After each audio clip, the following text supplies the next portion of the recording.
రైతుల పరిస్థితి.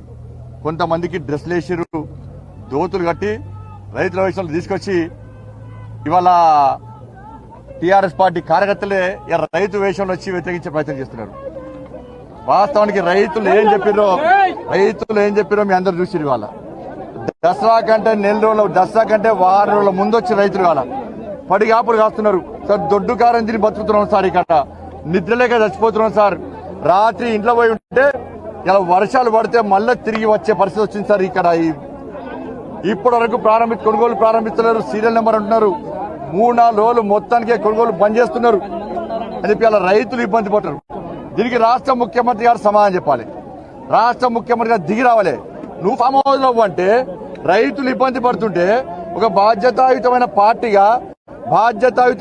పార్టీకి అధ్యక్షునిగా తప్పకుండా కళ్ళాలకు కొనుగోలు కేంద్రాలు రావాల్సి వస్తుంది.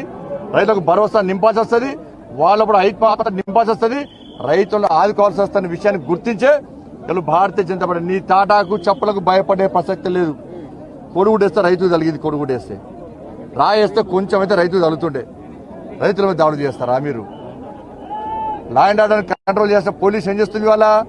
వాళ్ళ కొమ్ము కాస్తుంది. ఇవాళ మేము డేట్ ప్రకటించినాం, టైం ప్రకటించినాం, ప్లేస్ ప్రకటించినాం, రైతులను కలిసే ప్రయత్నం చేస్తామన్నాం. దాన్ని పక్కకు పెట్టి ఇవాళ వాళ్ళు వచ్చి నిరసన వ్యక్తి ఎవరు నిరసన చేస్తున్నారు? మొన్న ధర్నా చేసినారు, ఎంతమంది రైతులు వచ్చి